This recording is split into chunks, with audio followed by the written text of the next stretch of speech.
Der Malibu T460 LE, Modelljahr 2021 mit Doppelboden. Das Ganze ist komplett beheizt, der Doppelboden. Wir werden uns das Fahrzeug mal komplett anschauen und er ist auch zugänglich. Ja, Power bedeutet viel Kraft, stärkste Maschine und 2,3 Liter 160 PS, ja nicht ganz die stärkste, aber schon eine der stärkeren Maschinen. Und Malibu ist die kleine Marke von Carthago, quasi so das Einstiegsmodell für alle, die Carthago liegen. Ich habe Ihnen mal die Heckklappe geöffnet. Wir können gleich mal reinschauen.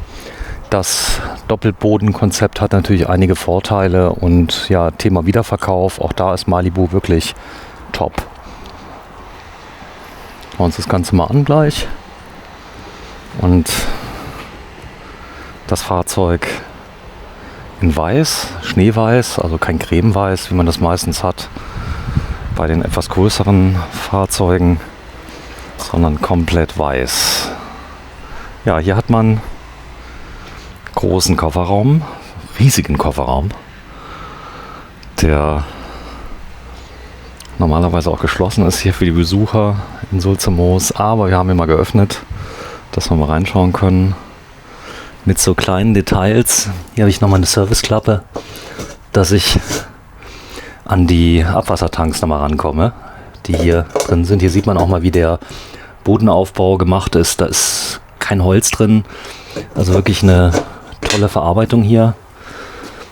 Das Ganze ist auch beheizt. Hier habe ich dann nochmal Luftausströmer für die Heizung. Ich habe eine Beleuchtung mit drin, Gasdruckfedern und ja, eine richtig große Klappe mit tiefem Ladeboden. Alles ist unten nochmal mit Aluminium versehen.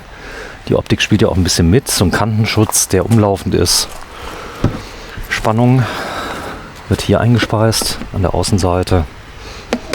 Nicht von unten. Ja, wir zeigen es gerade mal. Das ist der T460. Wie er hier steht, 80.880 Euro. Es geht los bei knapp 70.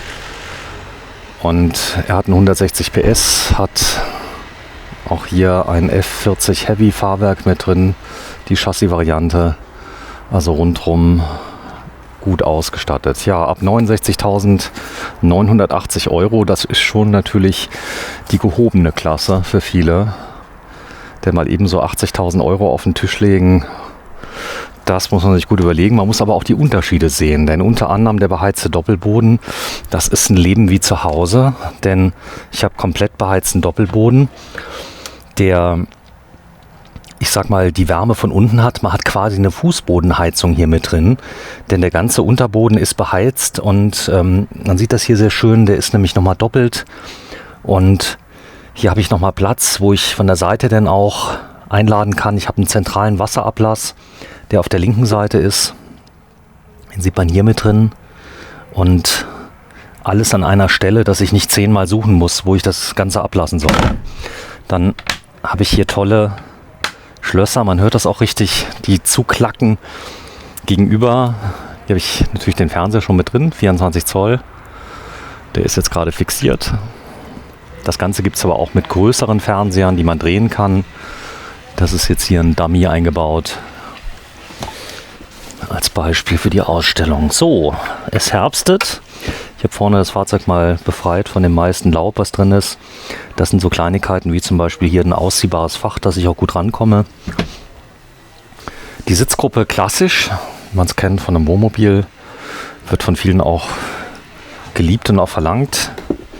So, ich mache mal zu, denn die Entkopplung vom Schall her ist natürlich enorm bei Malibu. Ist die Tür mal zu, dann ist wirklich absolute Ruhe und man hört von draußen nicht mehr allzu viel. Ja, hier ist das Fahrhaus, 6-Gang-Schaltgetriebe, 160 PS, Fiat. Da kann man nichts falsch machen. Das meistverkaufte Nutzfahrzeug Europas gibt es einmal als Citroën, einmal als Fiat-Basis. Und die Verdunklung ist integriert direkt in den Seiten mit drin. Hier vorne habe ich dann nochmal eine Verdunklung, mit der ich dann die ganze Front dann auch schließen kann. Das Ganze geht sehr, sehr schnell und binnen Sekunden und auch sehr zuverlässig. Hier vorne ein großes Staufach. Kann man öffnen. Da kann ich also zusätzlich den Bereich nochmal nutzen. Was direkt auffällt, ist natürlich, ich habe kein Hubbett hier drin. Ich kann also hier dieses ganze, ich sag mal, diesen ganzen Raum komplett nutzen. Der ist komplett offen. Ich habe Stehhöhe bis vorne in den Fahrerhausbereich, muss mich da also nicht irgendwie reinbücken. Das ist natürlich der Vorteil vom fehlenden Hubbett. Schränke bis vorne hin. Das heißt, ich kann also auch die Seiten nutzen jetzt hier. Also die Überlegung machen sich ja viele, die sagen, bloß weil ich das Hubbett einmal im Jahr brauche, fahre ich dann die ganze Zeit spazieren und schränke mich natürlich dann im Raum enorm ein. Es gibt ja auch viele, die haben kein Heckbett und dann ein Hubbett, das ist wieder was ganz anderes. Aber hier habe ich ja ein ganz großes Heckbett, das werde ich Ihnen gleich mal zeigen. Und das macht ja die Sache doch so komfortabel wie in einer kleinen Ferienwohnung. Verdunklung heißt aber nicht nur, dass ich vorne zumachen kann, sondern ich habe hier an der Seite zusätzlich nochmal einen Vorhang. Den kann ich also einfach öffnen und dann diesen Vorhang einfach zuziehen, sodass ich zusätzlich dann nochmal die Möglichkeit habe, den Fahrerhausbereich, also gerade jetzt im Winter, nochmal zuzumachen und etwas zu isolieren. Ich gucke mal gerade hier unten, ist er nochmal eingehangen. Jetzt habe ich es probiert und dann ist er zweimal offen. Mach's mal gerade auf. So, da ist er. Voilà. Was lange währt, wird endlich gut.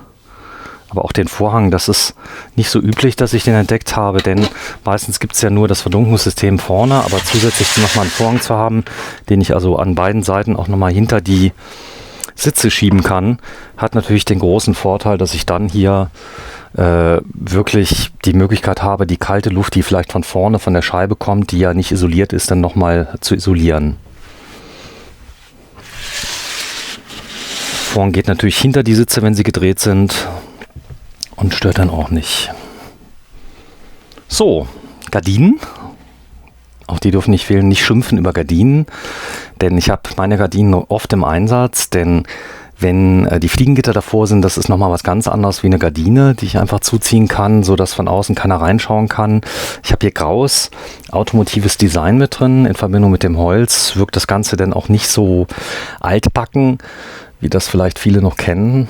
Und ja, es ist eine gelungene Kombination, zumindest aus dem Schieferboden, der unten drin ist, plus die grauen Polster und dann dem hellen Holz. Also modern und trotzdem noch schick. Bedienpanel, das kann ich jetzt wie bei den großen auch komplett versteckeln, indem ich hier oben zumache. Dann ist das Bedienpanel weg oder ich kann es auch wieder öffnen. Da ist eine kleine Rollkugel drunter, die mich dann auch schützt, dass es dann runterfällt. Großer Kühlschrank von beiden Seiten zu öffnen. Auch der darf nicht fehlen, der sehr, sehr hoch ist. Schmal, aber hoch. Und dann auch von der anderen Seite zu öffnen vom Schlafbereich aus. Das kann ich gleich nochmal zeigen. Große Küche mit 3 Flammen, die ich dann wahlweise, je nachdem was ich brauche, den hinteren Bereich brauche, mache ich den hinteren Bereich auf. Und Spüle und den Spüleinsatz, den kann man hier auch prima einfach als Ablage benutzen, wie das hier geschehen ist. Zum Beispiel so, und kann hier die Kaffeemaschine draufstellen oder andere Dinge, denn die Anschlüsse für die Kaffeemaschine, ich zeige es mal gerade, die sind direkt hier oben drüber. Da sind sie drauf. So, gehen wir mal kurz hier vorne hin. Das ist der Doppelboden. Hier sieht man es sehr schön. Also hier kann ich zum Beispiel eine komplette Getränkekiste reinstellen. Die ist natürlich auch belüftet. Der Doppelboden mit drin. Und das macht das Ganze aus. Es ist nicht nur wintertauglich, es ist richtig winterfest, das Fahrzeug. Also ich habe hier unglaublich viele Möglichkeiten, den Doppelboden zu nutzen. Und das macht allein schon den Preis aus, denn das Ganze ist natürlich viel, viel aufwendiger zu gestalten. Hier Kühlschrank nochmal, das stehe ich auf der anderen Seite der Küche. Das kann ich ihn bequem von der anderen Seite öffnen, muss nicht drum rumlaufen. Das ist natürlich in so einem kleinen Fahrzeug im Vergleich zu einer Wohnung wesentlich. So, was direkt ins Auge fällt, hier habe ich also Möglichkeit hier zuzuziehen. und dann das Ganze in Verbindung mit der Tür zu verriegeln, sodass ich dann einen abgeschlossenen Raum habe, der hier zugeht. Dort habe ich Längsbecken. Längsbetten mit einer Länge von ca. 1,90 Meter und einer längeren Seite mit fast 2 Metern, die mir genug Platz bieten, damit ich problemlos auch ein- und aussteigen kann und ja, mich komplett ausstrecken könnte, wenn ich das wollte. Gut, die wenigsten schlafen ja komplett ausgestreckt. Hier habe ich dann meinen Kleiderschrank, den kann ich einfach hochziehen und komme dann komplett dran und kann zusätzlich dann nochmal von vorne das Ganze öffnen, sodass ich also hier im Kleiderschrank komplett den Zugang habe zu meinen Anziehsachen, die auch hängend sein können. Das sieht man, glaube ich, hier ganz schön. Das Erweiterungsbrett ist hier mit drin. Die können aber auch hier in diesem Expander einfach gelagert werden. Das sind auch jetzt hier Schubladen, die alternativ zu dem Kleiderschrank auch eingebracht werden können. Auch die kann ich dann hier einfach dahinter machen. Na, jetzt nicht so, aber dann mit dem Expander einfach fixieren an der Seite. Gut, hier sieht man auch die Zugänglichkeit der Wassertanks. Das ist ein Wassertank. Hier drunter, das sind immer die mit den kleinen Klappen. Mit den kleinen Verschlüssen, das sind die Serviceklappen. Dort verbirgt sich dann immer entweder ein Schwarzwassertank oder ein Abwassertank, der komplett zugänglich ist. Hierzu. Hier sieht man auch nochmal das Gestänge von der Entleerung, das hier mit drin ist, dass ich die Zentralentleerung vorne habe und die dann miteinander verbunden ist. Auch hier nochmal der Materialaufbau an der Seite. Alles ist dann nochmal imprägniert.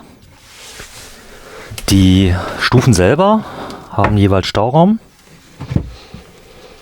Karthago eben. Und hier habe ich die Luftauslässe direkt dort, wo sie auch hingehören, nämlich an den Seiten, wo sie da sind. So, dann kann ich das Ganze rausfahren.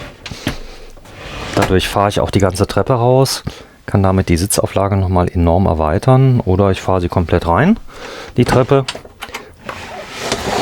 um dann bequemer an meinen Schrank ranzukommen, an den ich übrigens auch rankomme von oben. Das heißt, könnte also auch ausgefahren sein, habe dann mehr Auflage vorne, schiebe aber die Treppe mit, sodass ich einen guten Einstieg habe. So, hier mache ich nochmal zu. Das ist dann getrennt. Hier sieht man sehr schön, da ist dann eine Trennung drin. Man kriegt übrigens für diese Polster eigene Bezüge, wo jedes einzelne Teil extra natürlich entwickelt wurde. Und die sind auch gar nicht so teuer. Am besten mal nachfragen, bevor man sich vielleicht ärgert, irgendwelche Standardbezüge drauf macht oder die möglichst noch selber schneidert. Gut, das könnte man ja dann noch machen. Ein zweiter Kleiderschrank hier mit drin. Und jede Menge Schränke oben, die auch so angeschrägt sind. Bei Karthago, das habe ich schon gesehen, bei den anderen Fahrzeugen. Und jeweils einen Schutz haben gegen Klappern. Das sind diese kleinen roten Bappal, die drauf sind. Das ist gut gemacht, damit hier auch ja nichts klappert während der Fahrt. Großer Spiegel und normalerweise auch Kissen, die ich hier gegenlegen kann, sodass ich also hier liege. Sind jetzt hier draußen in der Garage drin. So sieht's aus. Großer Kleiderschrank. Zusätzlich nochmal, also insgesamt 3 Kleiderschränke jetzt schon. Und hier unten habe ich nochmal Fächer drin und das Ausgleichskissen. Kommen wir nochmal zu den Schränken in der Küche. Die sind sehr groß, selbsteinziehend.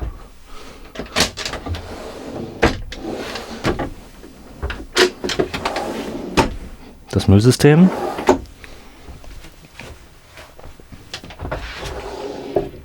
Und handwerklich gefertigte Besteckschubladen.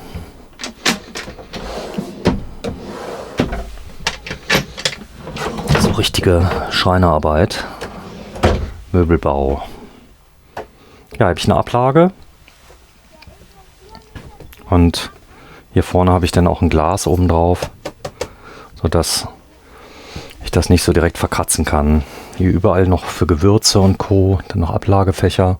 Das Ganze auch auf der rechten Seite in der Ecke drin. Und Steckdosen, Schalter und so weiter, da wo sie hingehören. Oben große Schränke. Und hier ist nochmal eine Kaffeemaschine mit drin, die entsprechend ausziehbar ist, dass ich auch gut rankomme.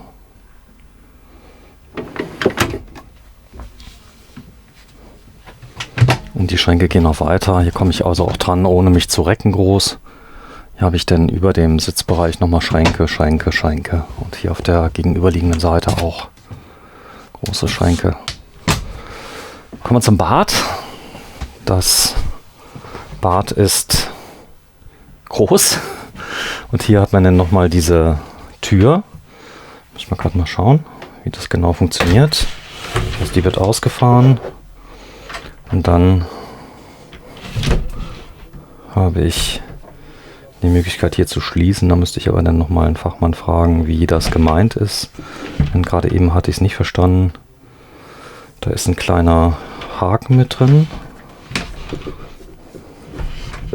So könnte es sein. Das kriege ich aber noch raus. Will ich mal nachfragen. So. Also hier kann man auf jeden Fall zumachen. Es könnte aber auch sein, dass hier dieser eine Haken dort im Ausstellungsbetrieb aufgegeben hat. Die Türen werden tausende Male von Leuten natürlich auch geöffnet, die das Fahrzeug nicht gut kennen. Und dass da einer mal zu feste dran zieht oder so, das kann passieren. Aber das Besondere hier in Sulzimoos ist, die Fahrzeuge bleiben stehen. Das heißt also, man kann dann sehr schön sehen, okay, wo hat jemand denn, ich sag mal, wo gab es da Schwächen bei den Kleinigkeiten? Oft sind es ja nur Kleinigkeiten, die vielleicht mal abbrechen und so. Und werden dann am Ende nochmal komplett durch die Werkstatt gejagt und als Ausstellungsstücke erst am Ende der Saison verkauft, sodass man also immer die volle Bandbreite der kompletten Produktion hier in Sulzimoos sehen kann. Und das ist allein schon spannend, weil ich habe viele Händler, die natürlich auch die Fahrzeuge unterjährig abverkaufen. Und dann findet man natürlich nicht so eine große Auswahl wie hier jetzt in Sulzimoos. Oben Handtuchhalter nochmal mit drin. Und ja, großes Waschbecken, also ein Riesenbad für die Größe mit einer richtigen Duschtrennwand, die einmal hier aufgeklappt wird und dann einmal von der anderen Seite kommt. Wahrscheinlich auch schon tausende von Malen geöffnet wurde, denn die 21er Modelle stehen ja hier und dann habe ich eine komplette Dusche, die getrennt ist von allem, kann also hier prima duschen, ohne Platzangst. Macht den auf, kann das Ganze nochmal einklappen und habe dann das volle Bad als Toilette mit 2 Auslässen natürlich fürs Wasser, 2 Abläufe, je nachdem wie das Auto steht, läuft sie noch immer ab und eine drehbare Toilette, die hier ist. Prima, habe ich was vergessen? Ich denke nicht. Also Längsbetten. Erweiterbar, hier das Schienensystem, was hier drin ist, der große Kleiderschrank zum Hochklappen, die Küche, die doch recht groß ist für ein Fahrzeug in der Klasse und große Schränke oben drüber, die nach innen gewölbt sind. Das gibt der ganzen Sache natürlich viel mehr Raum, weil sie nicht nach außen den Raum irgendwie zerstören, sondern ganz leicht wirken oben drüber und ein wirklich gelungenes Fahrzeug. Der Einstiegs-Liner-Klasse als Teilintegrierter, denke ich mir, kauft man hier was richtig Tolles und hat da lange Spaß dran. Hier ist übrigens noch ein schönes Detail. Die Bank kann man anheben und hat unten drunter nochmal ein großes Staufach und das Staufach kann man sogar von außen dann beschicken. So, wir machen mal auf. Nachfrage ist groß hier und schauen uns das Fahrzeug nochmal von außen an. Hier steht da, der Malibu T460 auf Basis Fiat Ducato Flachrahmen für 80.880 €. Gibt es bereits schon ab 69.980. Der Malibu T und ich zeige das Fahrzeug nochmal von der Seite, dass wir es komplett sehen und von vorne. Ja, danke fürs Einschalten. Wir sind bei Hofstetter in Sulzimoos und heute ist noch geöffnet am Samstag, den 14. November bis um 4 Uhr in der Nebensaison und jetzt drehen wir gerade um 2:30. Tschüss!